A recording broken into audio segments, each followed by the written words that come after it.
Yep, salut à tous, c'est Victor, j'espère que vous allez bien. Aujourd'hui, on va tester ensemble la GoPro Hero Max que vous voyez juste ici. Alors, c'est une vidéo propulsée par le Café du Geek et en partenariat avec GoPro. C'est pas une vidéo sponsorisée, c'est simplement GoPro qui me l'a envoyé, c'est en partenariat avec eux. Je suis pas payé pour vous en parler, je veux être totalement transparent et honnête dans cette vidéo. Le but, c'est vraiment qu'on la teste ensemble et que je vous donne un petit peu mon ressenti par rapport à ce produit. Pour vous présenter rapidement le contenu de la boîte, ce qu'on a à l'intérieur, on a forcément la GoPro Hero Max. On a une petite pochette dans laquelle on a un câble de rechargement, donc c'est de l'USB type C, un petit support de fixation pour pouvoir coller la GoPro là où on veut, deux petits capuchons comme ça qui permettent de protéger en fait la GoPro, puisque cette GoPro, on a une caméra de chaque côté. Pour vous expliquer comment ça marche rapidement, en fait on a chaque caméra qui vont filmer toutes les deux et ensuite ça va se fusionner pour faire une seule et même vidéo, ce qui nous permet d'avoir une vidéo 360 degrés, donc qui va filmer tout ce qui se passe autour de la GoPro. Et on a aussi deux petites protections comme ça, transparentes, qui peuvent venir se clipser juste devant la GoPro comme ça, et qui nous permettent en fait de protéger la GoPro. Alors il faut savoir que tous les tests que j'ai effectués dans cette vidéo, vous allez voir, j'ai filmé sans ces trucs là, parce que ça peut arriver que si c'est un petit peu sale ou si on a du soleil dessus, ça va faire quelques défauts, quelques petits artefacts sur l'image, donc j'ai préféré filmer directement avec la GoPro telle quelle pour avoir la meilleure qualité possible. En plus de ça, de mon côté, j'ai acheté cette perche, je vous en ai parlé rapidement en story Instagram. C'est une perche qui peut s'étendre, je sais plus exactement la dimension totale, mais j'ai acheté ça pour pouvoir vlogger avec et justement pouvoir tirer tout le potentiel de cette caméra avec les vidéos 360, avoir quelque chose d'assez haut pour pouvoir la prendre à bout de bras comme ça et avoir une image globale de ce que la caméra peut filmer. Bref, assez parlé, ce que je vous propose c'est qu'on parte tout de suite à Dubaï, vous avez bien entendu à Dubaï, pour aller tester cette GoPro en conditions réelles, voir un petit peu ce que ça donne en vlog, voir ce que ça donne aussi quand on fait des activités un peu plus sportives. C'est pour ça aussi que GoPro en général vend ses caméras, c'est des caméras d'action, et on va voir un petit peu tout le potentiel qu'on peut en tirer en vidéo. Bon, du coup, petit test de vlog avec la GoPro Hero Max, parce que c'est aussi le but de ce type de produit, c'est fait pour pouvoir vlogger facilement. Et c'est vraiment cool pour deux raisons. Déjà parce qu'il y a les trois micros, donc c'est aussi l'occasion de tester le micro un petit peu, voir comment on s'entend avec le micro qui est sur la GoPro. Et même si là c'est pas très bruyant et tout, mais au moins ça vous permet d'avoir une idée. Et en plus de ça, ce qui est vraiment cool, c'est que là je vlog en 360. Donc je peux vous parler tout en vous montrant ce qui se passe devant moi sans forcément avoir besoin de tourner la caméra. Et ça c'est plutôt cool. Bref, là c'est quoi le programme? On va aller manger. On va aller manger parce qu'on a faim, il est quasiment bientôt midi. Là on est du côté de la marina à Dubaï. Ouais, GBR. GBR de la marina. Donc voilà, c'est parti pour tester cette petite GoPro en mode vlog.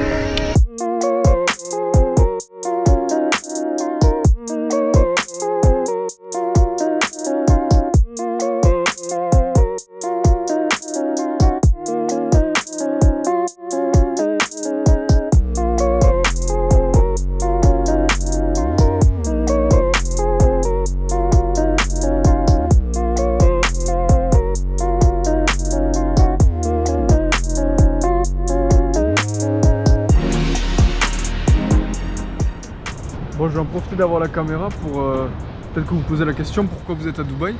Tiens, je te laisse expliquer. Parce que c'est pas la première fois qu'on vient, donc on fait pas tous les trucs touristiques, etc. parce qu'on connaît.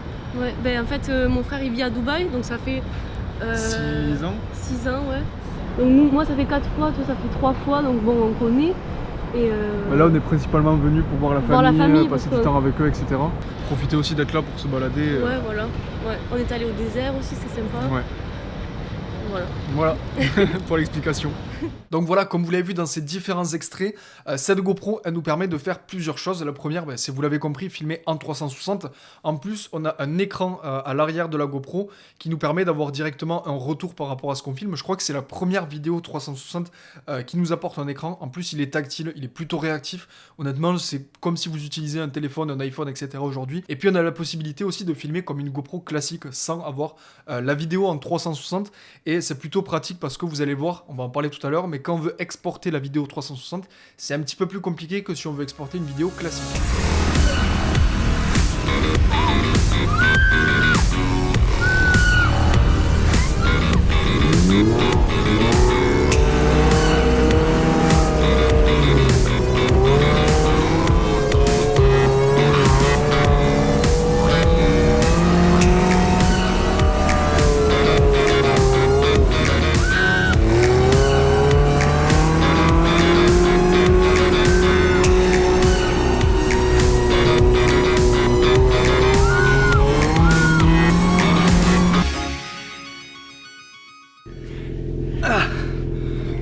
eu peur?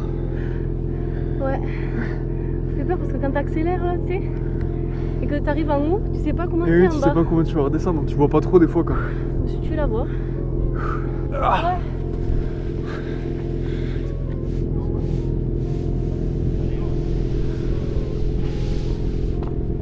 Ouais. Ah, good.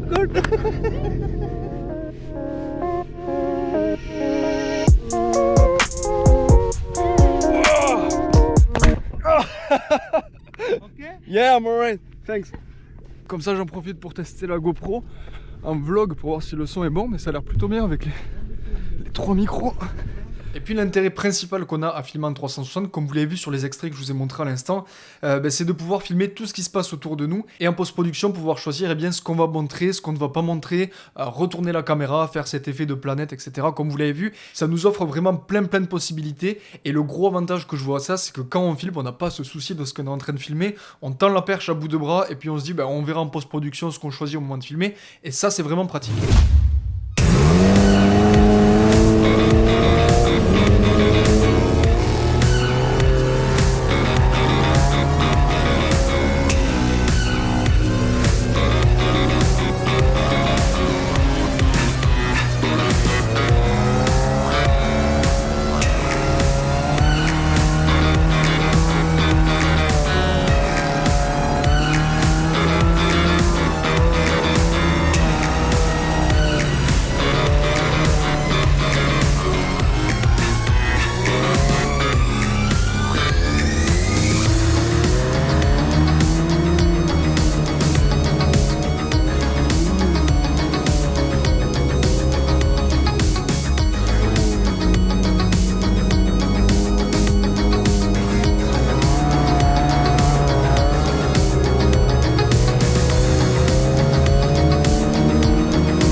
Concernant maintenant la résolution d'image qu'on va pouvoir tirer de cette GoPro, il faut savoir qu'en vidéo 360, on filme en 5,6K.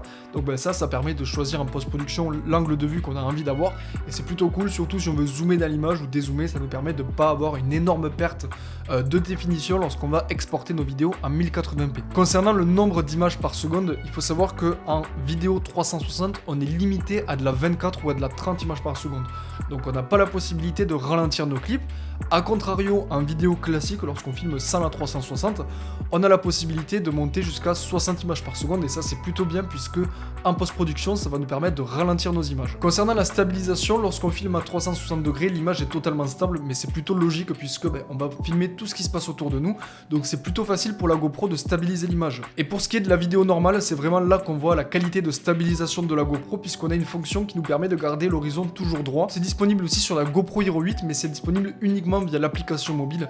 Là c'est directement intégré sur la GoPro et si je vous fais un exemple comme ça, là vous voyez que je tiens ma GoPro dans la main, si je viens tourner complètement la GoPro comme ça, vous voyez que l'image reste quand même plutôt stable, on garde une stabilité assez impressionnante quand même de l'image et ça c'est vraiment bluffant et c'est super utile notamment lorsqu'on vient utiliser notre GoPro de façon plutôt sportive en général. Comme vous l'avez vu sur les exemples avec le buggy, ça bougeait vraiment beaucoup, on était sur des dunes de sable, on allait assez vite donc ça bougeait et ça nous permet d'avoir des vidéos complètement exploitables puisqu'on n'a pas de souci de stabilité de l'image. On a 4 types de focales différentes, on a le Super View Max donc 13 mm qui est vraiment super large et ça nous permet d'avoir une vision d'ensemble. Ensuite on a le mode large qui a un équivalent 16 mm, donc ça c'est pour les deux modes qui sont aussi disponibles en photo. En plus de ça on a le mode linéaire qui a un équivalent 19 mm qui est un petit peu plus serré et qui nous permet d'avoir des perspectives bien droites, on n'a pas trop de déformation sur les bords de l'image.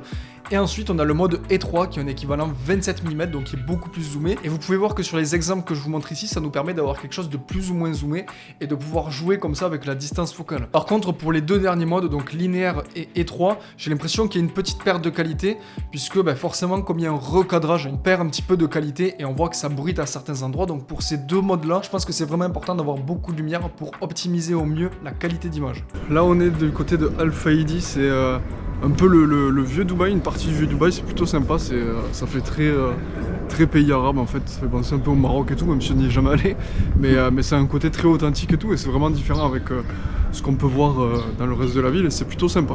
Ouais, il y a plein de petites galeries d'art. Ouais, plein de petites ruelles. Après on va aller, tu montreras, on ira au restaurant là, qui est plutôt vieux pour ici, je crois qu'il date des années 90. Ouais, on va aller manger quelque part après. Mais en tout cas c'est plutôt sympa, on a profité pour prendre des photos, que ce soit avec l'appareil argentique ou avec la 7 III ici, donc n'hésitez pas à aller nous suivre sur Instagram, je vous les mets à l'écran pour voir toutes les photos qu'on a pu prendre ici, je pense que ça vaut vraiment le coup.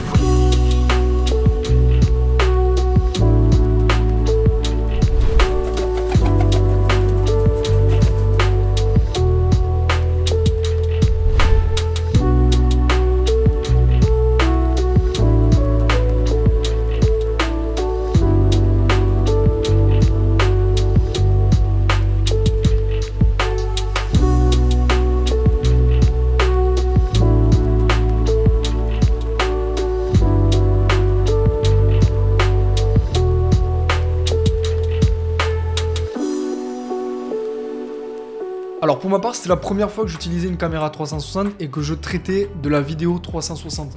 Il faut savoir qu'on a deux possibilités pour ça. On a soit la possibilité de connecter la GoPro directement sur un téléphone, et avec l'application GoPro, une fois qu'on a téléchargé les vidéos 360, on peut directement les traiter en utilisant des images clés. Donc ça c'est plutôt bien, c'est vraiment super ergonomique et facile d'utilisation. Et ensuite on peut exporter ces vidéos et les publier sur les réseaux sociaux. Par contre, si on a envie de faire ça directement avec un ordinateur, il faut savoir que si on est sur Mac ou sur PC, ça va être un petit peu différent, puisque sur Mac on a l'application la même que sur téléphone qui existe, donc ça marche de la même manière. Par contre sur PC, il faut utiliser GoPro Max Exporter. Avec ce logiciel, on exporte nos fichiers .360 dans un autre type de fichier, et ensuite une fois qu'on exporte ce fichier via ce logiciel, on peut les importer sur Adobe Premiere Pro à condition d'avoir téléchargé un plugin qui nous permet d'éditer la vidéo 360. Donc c'est un petit peu complexe, c'est dommage qu'il y ait tout ce cheminement à faire, c'est dommage qu'il n'y ait pas exactement le même logiciel sur Mac que sur PC. J'ai eu justement, avant de faire la vidéo, une personne de chez GoPro au téléphone, je lui ai posé la question, il m'a dit qu'il savait pas trop quand est-ce que ça allait arriver, mais que c'était une question qu'on leur a souvent posée et qui est attendue chez les gens qui montent les vidéos sur PC, de pouvoir traiter les vidéos 360 directement comme on peut le faire sur un Mac. Donc voilà, pour conclure, j'en suis vraiment satisfait de cette GoPro, j'ai pas trop envie de la renvoyer chez GoPro. N'hésitez pas à me l'offrir, GoPro, m'en envoyer une autre, je serais plutôt content de la garder parce que vraiment j'en suis très content de ce produit là. Je trouve qu'il est vraiment bien, super ergonomique, très facile d'utilisation vraiment, que ce soit à travers les menus directement sur l'écran, qui a d'ailleurs un très bon tactile je trouve. On peut même revoir les rushs qu'on a déjà tournés, il y a le son, il y a tout, vraiment c'est top je trouve cet écran. Et puis la qualité d'image est plutôt bonne, pour de la vidéo 360 c'est vraiment top. Par contre en termes de prix, voilà, c'est un petit peu élevé, on s'approche des 600 €, mais l'avantage c'est que vous avez une GoPro normale et une caméra 360 sur un seul produit, donc ça c'est plutôt cool. Voilà, j'espère que la vidéo en tout cas vous aura plu, n'hésitez pas à me faire vos retours dans les commentaires, à mettre un like, vous abonner si c'est pas déjà fait. Moi je vous dis à très bientôt pour une prochaine vidéo, c'était Victor, salut.